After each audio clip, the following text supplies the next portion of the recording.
Nigel, great to have you back on the show. I had quite the ding-dong with your friend and colleague at Reform UK, Richard Tice. Take a listen. Studio. Hello, Richard. Very good evening, Mark. Now, listen, you're behind the times, my friend. Richard Littlejohn in the Daily Mail, I think we may have it on the screen, last Friday, he quite rightly put up the headline, maybe the Tories should stand down in favour of Reform UK, because head-to-head, I beat Keir Starmer any day of the week. But you're thinking old school, Mark. What's going on here?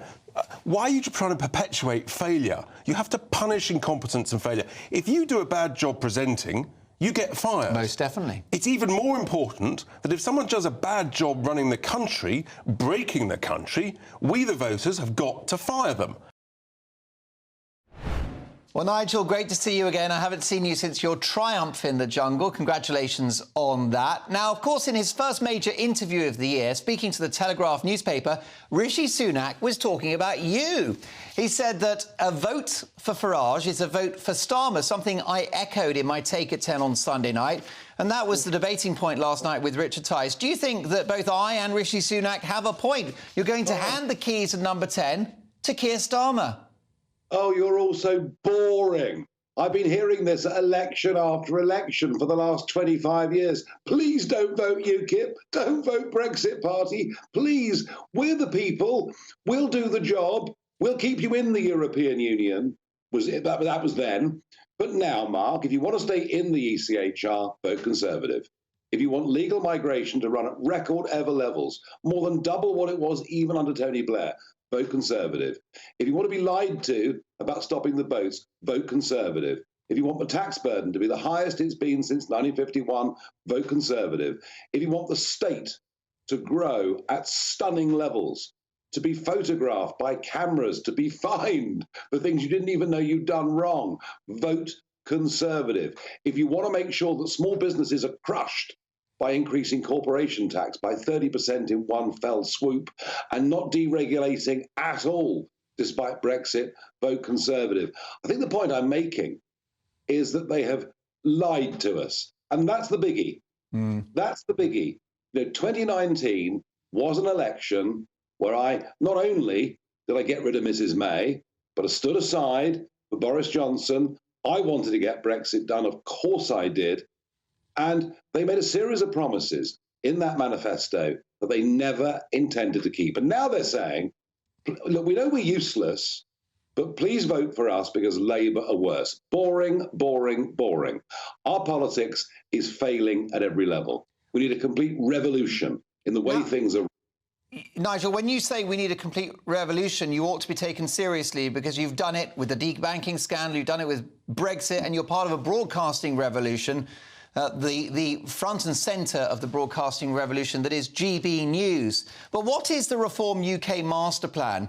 Is it replace the Tories over the next 5 to 10 years or merge with them to make them better? Well, this is not a one-election plan. I mean, let's be clear about that. You know, Richard Tice is not saying vote for us, we'll form the next government. Richard Tice is saying vote for us and let's begin this revolution. We got back self-government, great. Now we have to work out how to use it and how to do it rather more effectively than either Labour or Conservatives can. So it's a long-term game, and we'll level with the voters on that. And ultimately, you know, this idea, vote Reform, you'll get Labour. Here's the truth of it. We're going to get Labour anyway. I mean, did you see that today's YouGov had Labour 24 points ahead? So this attempt to try and squeeze the Reform vote won't work because they're doomed. Now, look. Nigel, two quick questions before you go. First of all, I understand the strategy. You'd like to see the Tories destroyed and a proper Conservative movement on the right, and I support that. My concern is the strategy could backfire. A bumper majority for Keir Starmer. He could do amazing damage with 150 seats as a majority. And what about the risk of Labour and a decade in power? Does that not keep you awake at night? Well, I think Labour have got a decade in power almost written in already. Such is the level of disenchantment at the Conservatives and what they've done. Remember this. In 1974, the Conservative Party lost the election. You would have thought for all the world they were doomed after Ted Heath. But a new political philosophy and a new leader came along in Margaret Thatcher. They were only in opposition for one term. The silent majority in this country agree with many of the things, Mark, that you and I agree with. It's part of why GB is doing as well as it is.